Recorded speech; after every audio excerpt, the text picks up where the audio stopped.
En las polvorientas calles de Durango, donde el sol castiga sin piedad y los secretos se entierran bajo capas de silencio, una historia desafió todas las leyes divinas y humanas.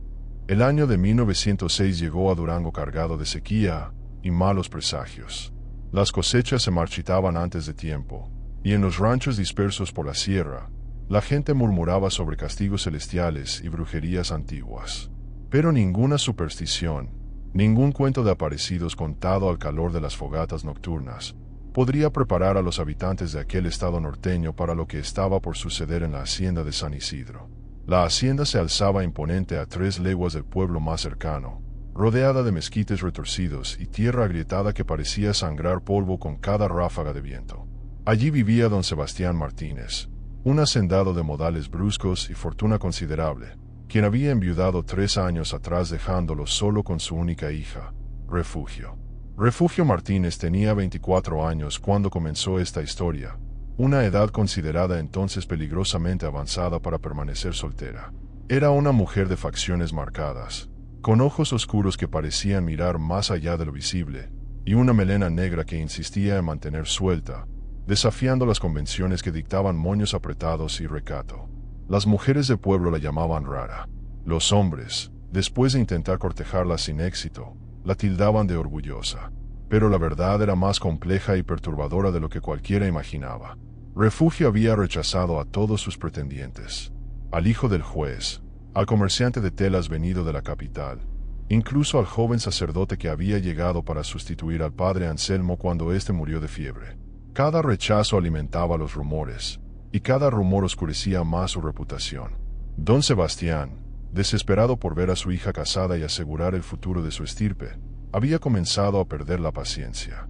Pero Refugio tenía un secreto que guardaba celosamente en su pecho, un secreto que la consumía por dentro como fuego lento. Y ese secreto tenía un nombre: Lucero. Lucero era un caballo, pero no cualquier caballo. Era un semental pura sangre de pelaje negro azabache que brillaba bajo el sol como obsidiana pulida. Don Sebastián lo había comprado a un tratante que venía de Zacatecas, pagando por él una suma escandalosa. El animal poseía una belleza casi sobrenatural, con ojos inteligentes que parecían entender el lenguaje humano, y una presencia que hacía que otros caballos se inquietaran en su proximidad. Desde el día en que Lucero llegó a la hacienda, Refugio sintió una conexión inexplicable con el animal.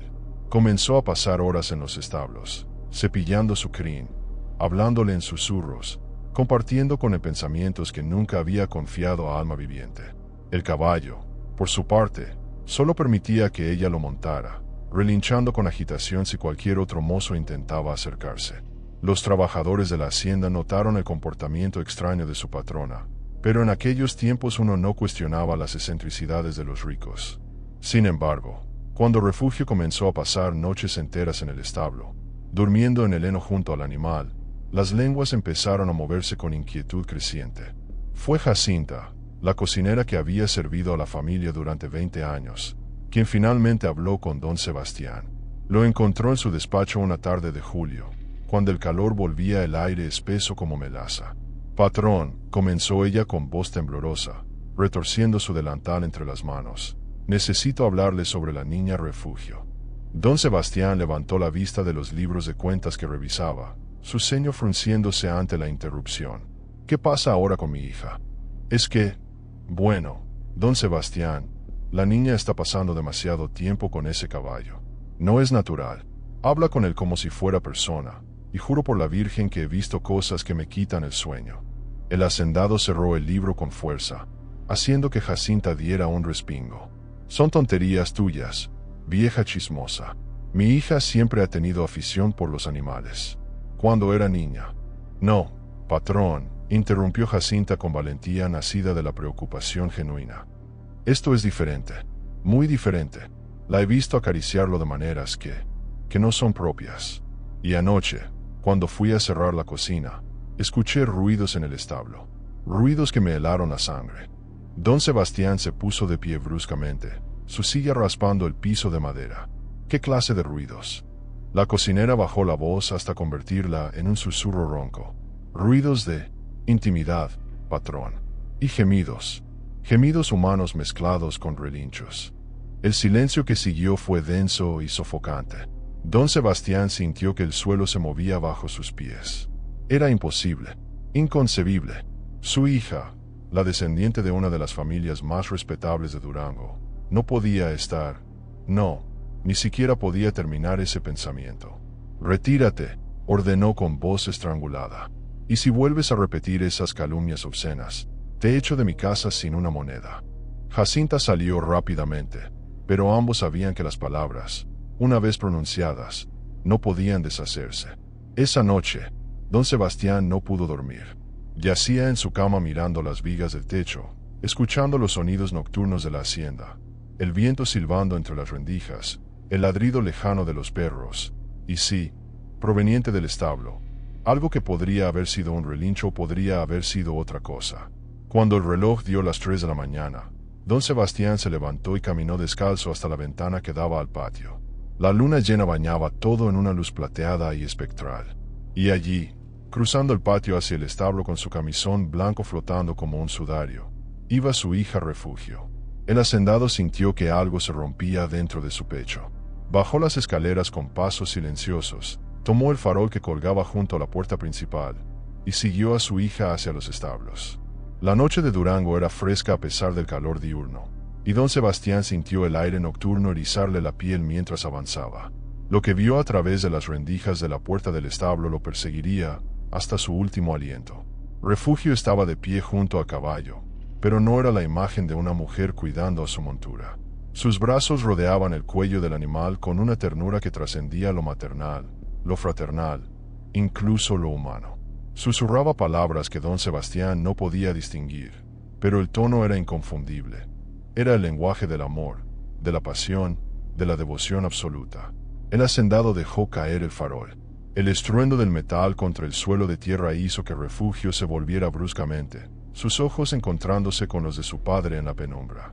Por un momento que pareció eterno, padre e hija se miraron a través de la oscuridad, y en esa mirada se comunicó todo lo que las palabras nunca podrían expresar: horror, vergüenza, desafío, incomprensión. «Padre», dijo Refugio finalmente, su voz sorprendentemente calmada, «tenía que saberlo tarde o temprano». Don Sebastián sintió que la rabia ascendía por su garganta como bilis amarga. «¿Qué demonios estás haciendo, muchacha? Te has vuelto completamente loca». Refugio se separó del caballo pero mantuvo una mano sobre su lomo, como si necesitara ese contacto para mantenerse firme. «No estoy loca, padre. Estoy enamorada». Las palabras cayeron como piedras en un pozo profundo. Don Sebastián sintió que las piernas le flaqueaban. «Es un animal, un maldito caballo. No puedes estar. Esto es obra del demonio. Estás poseída». «No lo entendería», respondió Refugio, y había en su voz una tristeza antigua, como si llevara siglos cargando con ese conocimiento. «Nadie lo entendería, pero Lucero me comprende de maneras que ningún hombre jamás podría. Me ve realmente. Me acepta». «Basta», rugió don Sebastián, su voz resonando en las paredes del establo y asustando a los otros caballos. «Mañana mismo vendo a ese animal, y tú vas a casarte con el primer hombre decente que acepte tu mano, así tenga que arrastrarte al altar». Refugio dio un paso adelante, y en la escasa luz de la luna que se filtraba por las ventanas, don Sebastián vio algo en los ojos de su hija que nunca había visto antes: determinación pura y dura como el acero. «Si vende a Lucero, me mato. Se lo juro por el alma de mi madre». El hacendado levantó la mano como para abofetearla, pero algo en la mirada de su hija lo detuvo. Bajó el brazo lentamente, sintiendo de pronto el peso de sus 52 años.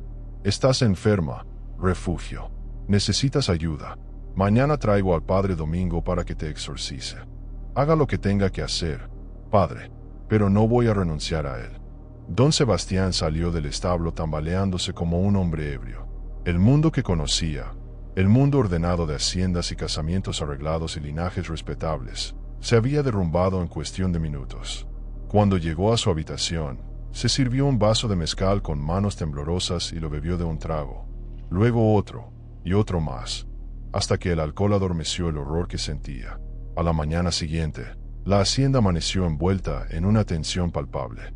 Don Sebastián hizo llamar al padre Domingo, el sacerdote de pueblo, un hombre de 60 años con reputación de santo pero que, En realidad, era tan falible y desconcertado ante los misterios del corazón humano como cualquier otro.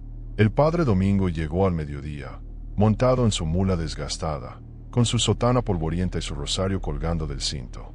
Don Sebastián lo recibió en su despacho. Después de cerrar la puerta con llave, le contó todo. El sacerdote escuchó en silencio, su rostro pasando por todas las gradaciones del shock y el disgusto. «Es cosa del demonio, sin duda», sentenció el padre Domingo cuando don Sebastián terminó su relato. «He oído de casos similares en Europa, en los tiempos oscuros. Brujas que fornicaban con animales, pactos satánicos que pervertían el orden natural de la creación. Su hija necesita un exorcismo inmediato». Pero cuando fueron a buscar a refugio, descubrieron que había desaparecido. Su habitación estaba vacía, la cama sin deshacer, como si no hubiera dormido allí. Y cuando revisaron el establo, encontraron que Lucero también había desaparecido. La búsqueda comenzó de inmediato. Don Sebastián envió a todos sus vaqueros a rastrear el campo, prometiendo una recompensa generosa a quien encontrara a su hija. Registraron los caminos, los arroyos secos, las cuevas en las montañas cercanas. Pero Refugio y el caballo parecían haberse desvanecido como humo. Fueron 3 días de agonía para don Sebastián. 3 días en los que apenas comió o durmió. 3 días en los que el padre Domingo rezaba rosarios interminables en la capilla de la hacienda. 3 días en los que los rumores comenzaron a extenderse por todo Durango como un incendio incontrolable. La encontraron al 4.º día. O más bien, ella regresó por voluntad propia. Llegó cabalgando sobre Lucero al atardecer, cuando el sol teñía el cielo de rojo sangre. Pero no venía sola. Traía consigo al juez municipal, don Alfredo Carranza, un hombre conocido por su afición al mezcal y su disposición a hacer cualquier cosa por dinero. Don Sebastián salió a recibirla, seguido por el padre Domingo y varios de los trabajadores que se habían reunido al escuchar el alboroto. Refugio desmontó con gracia, su vestido de montar cubierto de polvo del camino, pero su porte erguido y digno. «Padre», dijo con voz clara que todos pudieron escuchar, «he venido a informarle que me he casado». El silencio que siguió fue absoluto. Hasta el viento pareció detenerse. Don Sebastián sintió que el suelo se abría bajo sus pies. «¿Casado? ¿Con quién?» Refugio puso una mano sobre el lomo de Lucero. «Con mi amado. Con Lucero». Los gritos estallaron simultáneamente. El padre Domingo comenzó a recitar oraciones en latín, haciendo la señal de la cruz una y otra vez. Los trabajadores retrocedieron santiguándose.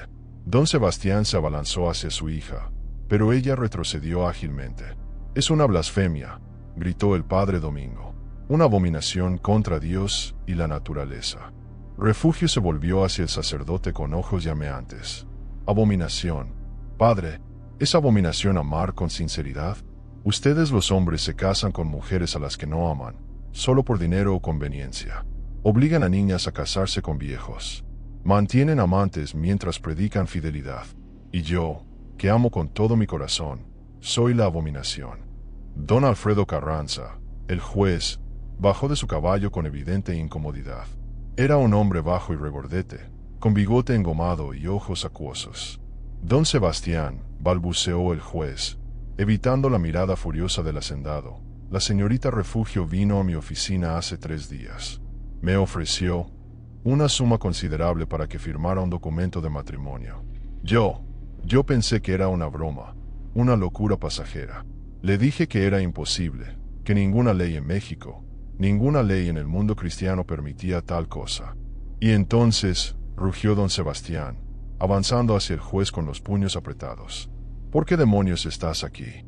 El juez sacó un papel doblado de su chaqueta con manos temblorosas. «Ella me explicó que en realidad no había ninguna ley específica que lo prohibiera. Las leyes hablan de matrimonios entre hombre y mujer, sí, pero nunca especifican que constituye exactamente un matrimonio válido más allá del consentimiento mutuo. Y ella argumentó que si el animal no se resistía, podría interpretarse como consentimiento». «Eso es una locura jurídica», exclamó el padre Domingo, su rostro enrojecido. «El matrimonio es un sacramento. Requiere 2 almas cristianas». Refugio sonrió, y era una sonrisa sin humor, amarga como la hiel. «El matrimonio también es un contrato legal, padre. Y don Alfredo aquí presente estaba muy necesitado de dinero para pagar sus deudas de juego. ¿No es así, señor juez?» Don Alfredo agachó la cabeza, incapaz de sostener las miradas acusadoras. Firmé el documento, admitió en voz baja. Sé que fue un error. Sé que estaba borracho. Pero ella me pagó 500 pesos en oro. Y yo tenía que pagar o me mataban. La noticia cayó sobre los presentes como un rayo. 500 pesos en oro era una fortuna, más de lo que un trabajador ganaba en 5 años. Don Sebastián sintió que la habitación giraba a su alrededor. Su hija había saqueado su propia herencia para comprar esta farsa grotesca. El documento no vale nada, sentenció don Sebastián, recuperando algo de compostura. Lo voy a quemar ahora mismo. Y tú, señaló al juez con dedo tembloroso, vas a ir a la cárcel por fraude y por aceptar sobornos.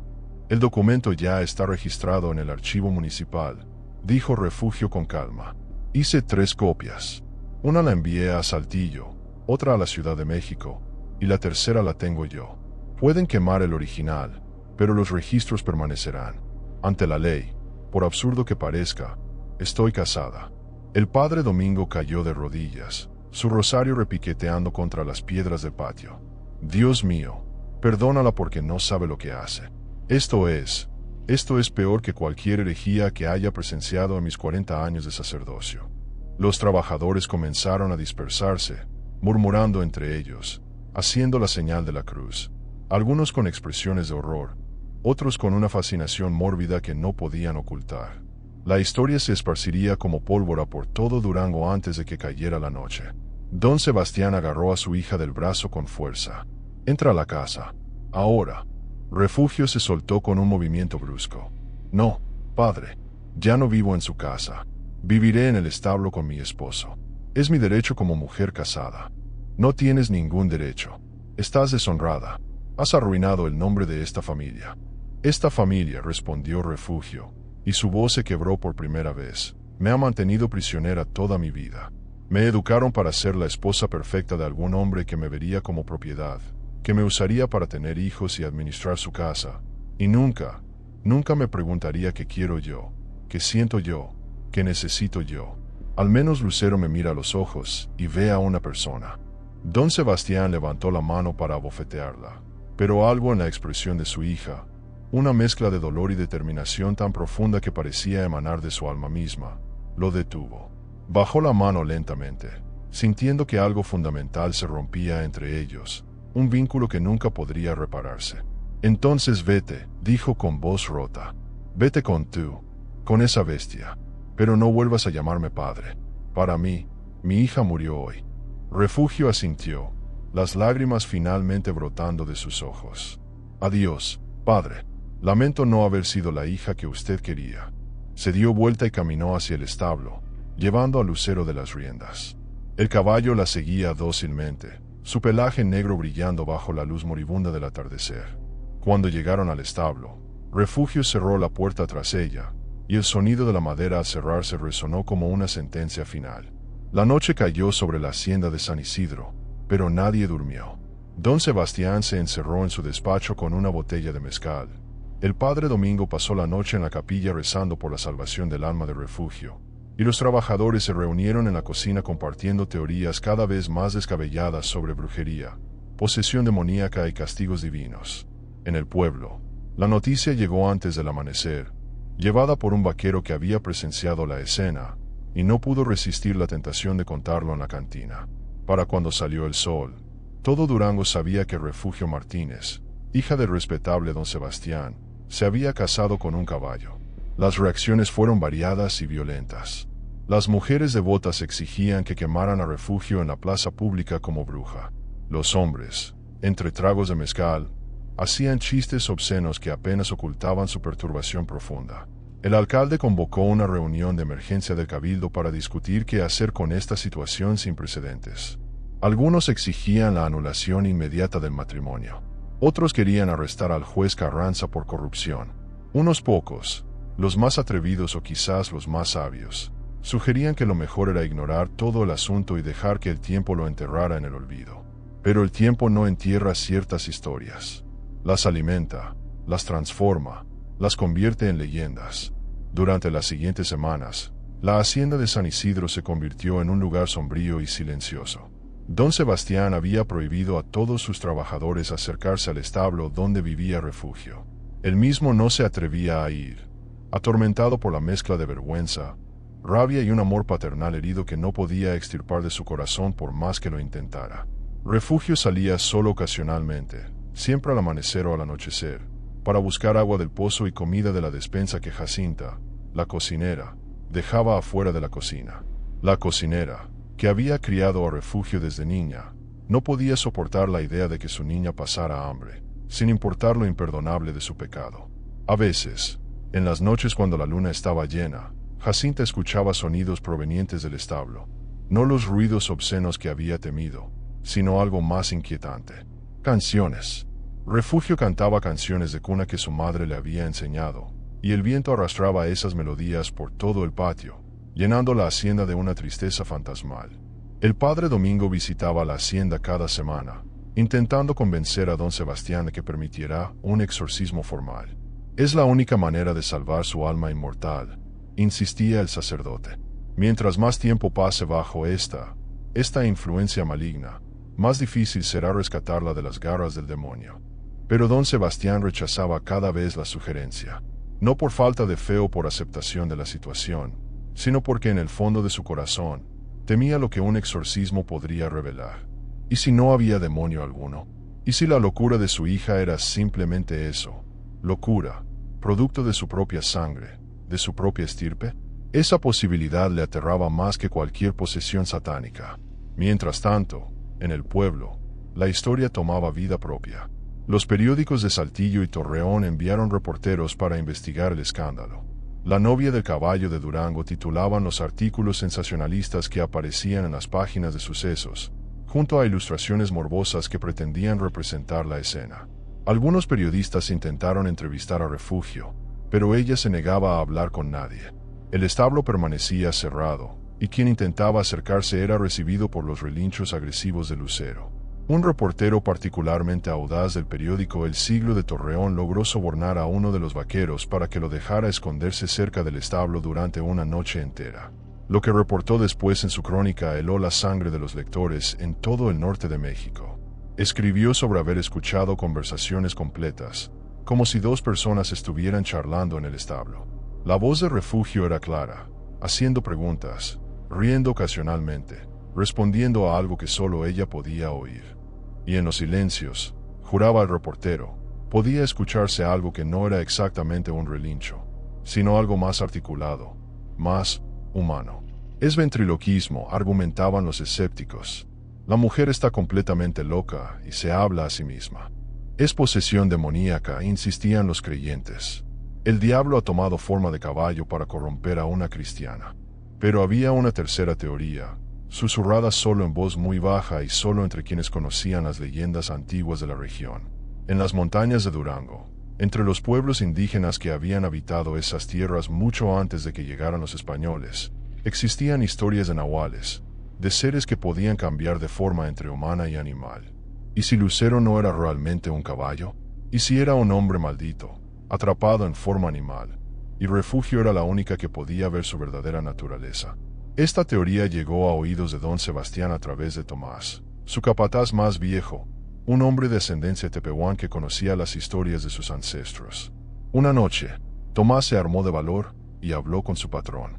Don Sebastián, dijo Tomás, de pie en el despacho con su sombrero entre las manos, hay cosas en este mundo que la iglesia no entiende. Cosas más antiguas que la cruz y el rosario. Mi abuela me contó de hombres que fueron castigados por los dioses antiguos, transformados en bestias pero conservando su alma humana. Solo pueden recuperar su forma si alguien los ama tal como son, sin condiciones. Don Sebastián, agotado por semanas de insomnio y alcohol, escuchó sin interrumpir. ¿Estás sugiriendo que mi hija está en lo correcto? ¿Que ese caballo es un hombre? Tomás movió la cabeza lentamente. No sé si está en lo correcto, patrón. Solo sé que su hija ve algo que nosotros no vemos. Y quizás, solo quizás, ella no está tan loca como todos pensamos. Esa noche, don Sebastián hizo algo que no había hecho en un mes. Caminó hacia el establo. No entró, pero se quedó de pie frente a la puerta cerrada, escuchando. Y lo que escuchó lo perturbó profundamente, no porque fuera grotesco o demoníaco, sino porque sonaba normal. Refugio hablaba en voz baja, narrando su día, compartiendo pensamientos, haciendo pausas como si esperara respuestas. Y en esas pausas, don Sebastián podía jurar que escuchaba algo, no palabras exactamente, pero sí una comunicación de algún tipo. Refugio llamó finalmente, su voz ronca. «Soy yo, tu padre». El silencio se extendió por lo que pareció una eternidad. Luego, la voz de su hija llegó desde el interior, débil pero firme. «¿Qué quiere, don Sebastián?» El uso formal de su nombre fue como una puñalada. «Hablar contigo. Solo hablar. Puedo entrar». Otra pausa larga. «Viene solo, sin el padre Domingo, sin intenciones de separarnos». «Vengo solo. Te doy mi palabra». La puerta se abrió lentamente, y don Sebastián vio a su hija por primera vez en semanas. Refugio había adelgazado, su rostro estaba más pálido, pero sus ojos mantenían esa misma determinación feroz. Detrás de ella, Lucero observaba con sus grandes ojos oscuros, y don Sebastián sintió algo extraño, como si el animal realmente lo estuviera evaluando, juzgando si representaba una amenaza. «Pasa», dijo Refugio, haciéndose a un lado.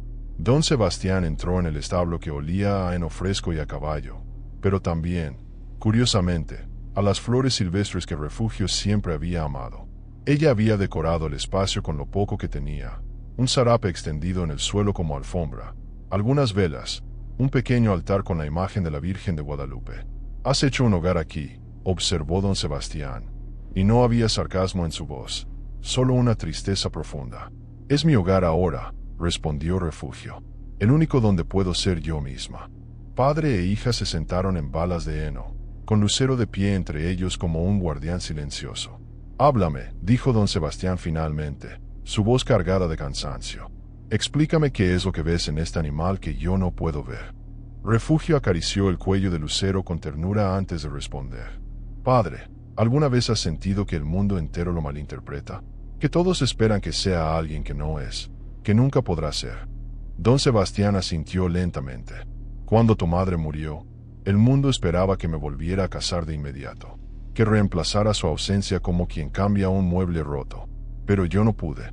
«Exactamente», dijo Refugio, sus ojos brillando a la luz de las velas. «Durante toda mi vida, los hombres me han cortejado sin verme realmente. Veía mi dote, mi apellido, mi capacidad de darles herederos. Ninguno me preguntó nunca qué soñaba, qué temía, qué anhelaba en lo profundo de mi alma. Pero Lucero». Hizo una pausa, eligiendo sus palabras cuidadosamente. «Lucero me escucha. Cuando le hablo, siento que comprende. No me juzga, no me critica, no intenta cambiarme. Simplemente me acepta». «Pero hija», dijo don Sebastián con voz quebrada, «es un caballo. No puede hablarte, no puede amarte como un hombre». Refugio sonrió tristemente. «¿Y cuántos hombres pueden amar realmente, padre? ¿Cuántos ven a sus esposas como compañeras y no como posesiones? He visto matrimonios en este pueblo. He visto a mujeres marchitarse bajo el yugo de hombres que las golpean, que las engañan, que las tratan peor que a sus caballos. Al menos aquí, con Lucero, tengo paz, tengo dignidad». Don Sebastián sintió lágrimas quemando sus ojos, algo que no había experimentado desde el funeral de su esposa. «Pero el escándalo, Refugio, el nombre de nuestra familia, se arruinó el día que nací mujer en un mundo que no valora a las mujeres», interrumpió ella.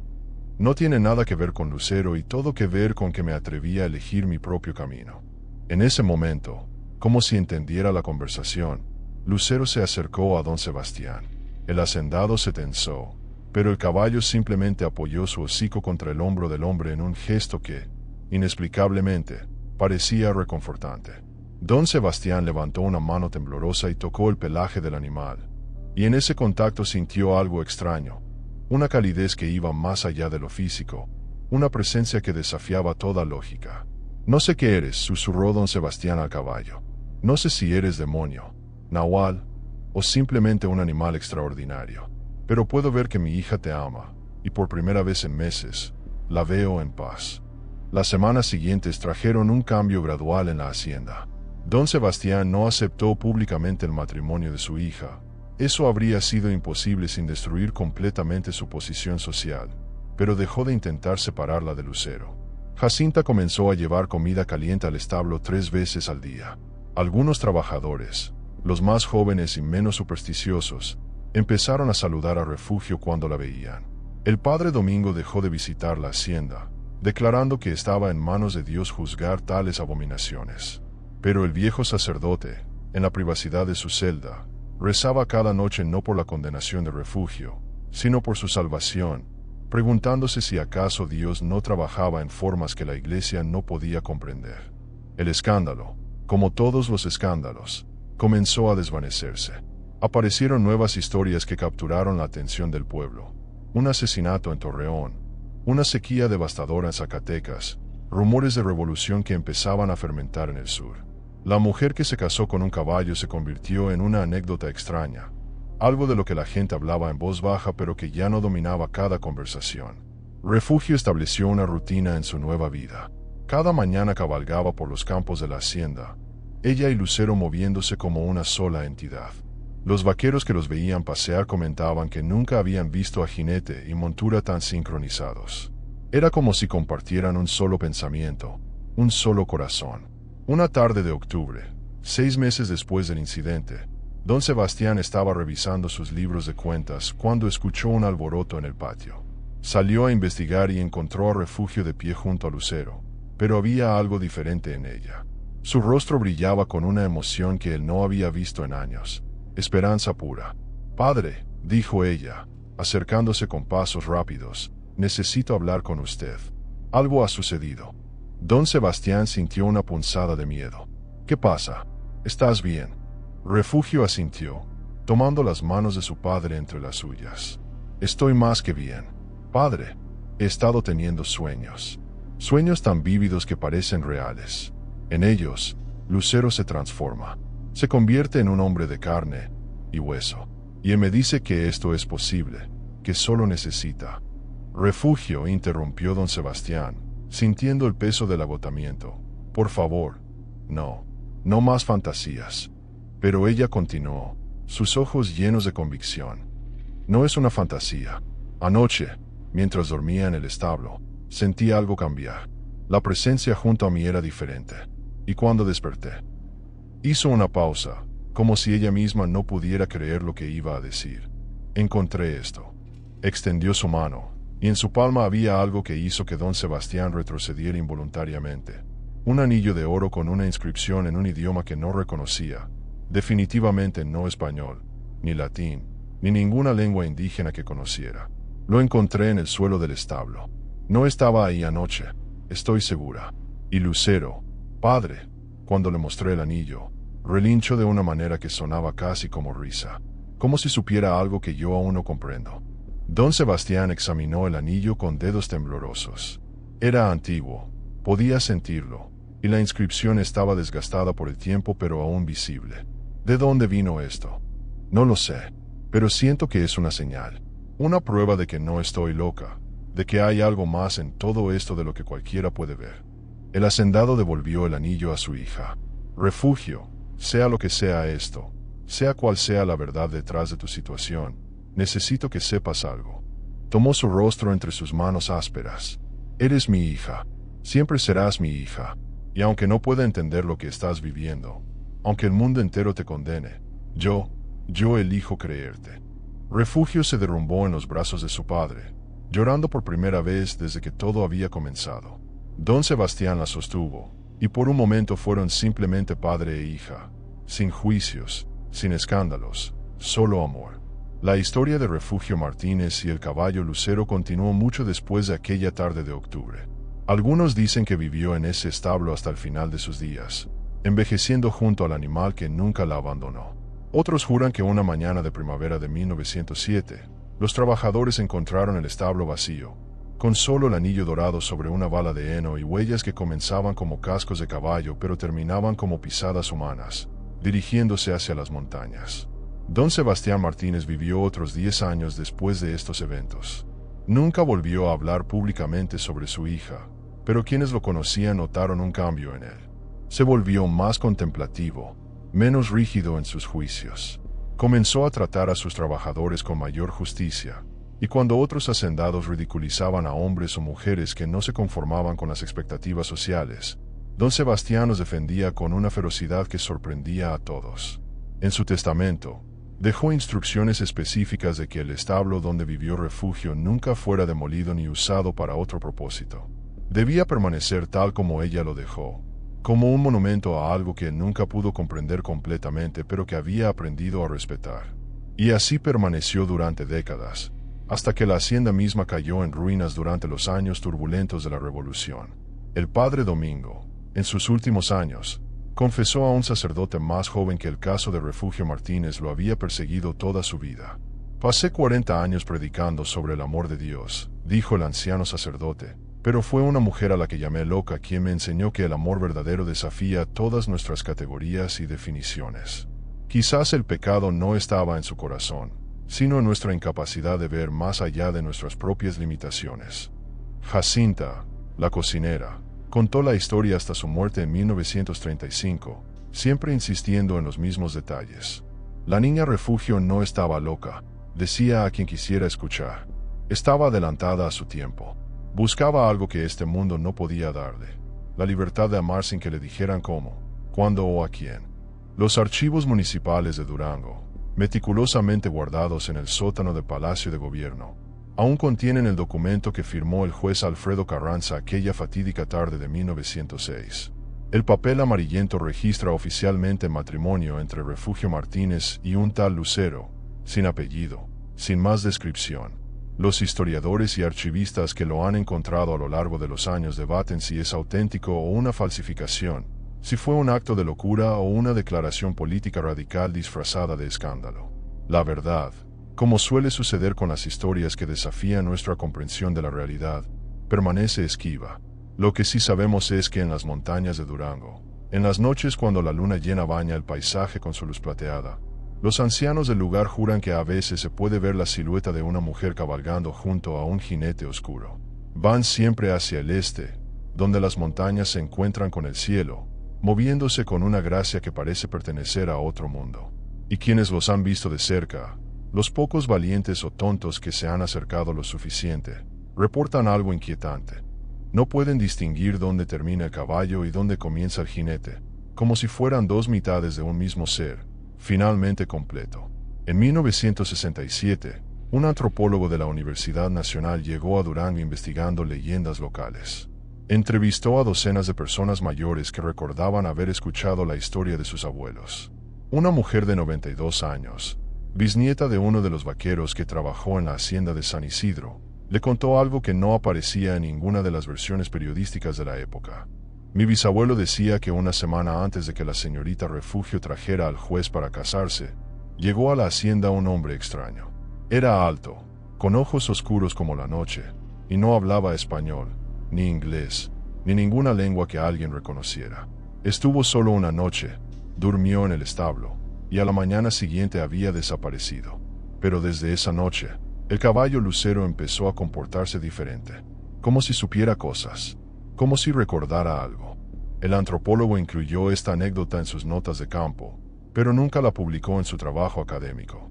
Algunos misterios, escribió en su diario personal, están destinados a permanecer sin resolver, porque su verdadero valor no está en las respuestas que proporcionan, sino en las preguntas que nos obligan a hacernos sobre la naturaleza del amor, la identidad y los límites de lo posible.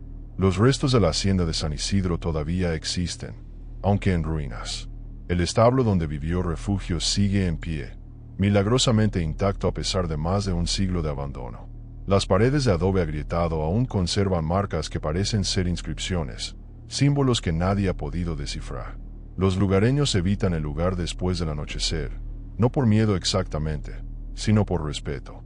Es un lugar sagrado a su manera, un testimonio de algo que desafió todas las leyes humanas y divinas. En las universidades, los estudiantes de historia y antropología ocasionalmente redescubren el caso de Refugio Martínez. Escriben tesis sobre matrimonios simbólicos como actos de rebelión feminista o locura colectiva en el México prerrevolucionario. Los psicólogos lo estudian como un caso de trastorno delirante compartido. Los teólogos lo discuten en seminarios sobre herejía y los límites de la doctrina cristiana. Cada disciplina trata de encajar la historia en sus propias categorías, de domesticarla con lenguaje académico y teorías establecidas. Pero la historia se resiste a ser domesticada, tal como Refugio se resistió en su momento. Quizás eso es lo más importante de esta historia, no su veracidad factual, sino lo que nos dice sobre nosotros mismos. Nos muestra cuán rápidamente condenamos lo que no entendemos, cuán fácilmente llamamos locura a lo que simplemente no encaja en nuestras categorías predefinidas. Nos confronta con preguntas incómodas sobre la naturaleza del amor. ¿Es solo válido cuando lo aprobamos? ¿Solo real cuando lo comprendemos? ¿Solo sagrado cuando se conforma a nuestras expectativas? Refugio Martínez, loca o cuerda, poseída o libre, nos legó algo más valioso que respuestas. Nos legó un espejo en el cual podemos ver nuestros propios prejuicios y limitaciones. Y en algún lugar de las montañas de Durango, si las leyendas son ciertas, ella cabalga todavía, no huyendo del mundo que la condenó, sino simplemente existiendo en un plano donde las reglas de ese mundo ya no tienen poder. Un lugar donde una mujer y su caballo, o un hombre y su amor, o dos almas que finalmente se encontraron, pueden ser simplemente lo que son, sin explicaciones, sin juicios, sin fin. La historia termina, pero los misterios persisten. Y quizás eso es exactamente como debe ser. Las sombras de Durango guardan muchos secretos, y este es solo uno de los innumerables relatos que duermen en los archivos olvidados, esperando ser desenterrados. Si estas historias que desafían lo conocido, que rascan la superficie de lo aceptable y se asoman al abismo de lo inexplicable te han dejado pensando, si quieres seguir explorando los rincones oscuros de la historia donde la verdad y la leyenda se entrelazan como amantes en la noche, entonces no dejes que este sea tu último viaje, porque en este canal, cada semana desempolvamos otro expediente, abrimos otra puerta que debió permanecer cerrada, y te invitamos a caminar con nosotros por los pasillos de lo imposible. Hay tantas historias aún por contar, tantos misterios esperando en la oscuridad. Y créeme, lo que has escuchado hoy es apenas el principio. Nos vemos en el próximo misterio, si te atreves a volver. Hasta entonces, que las sombras te acompañen, pero nunca te atrapen.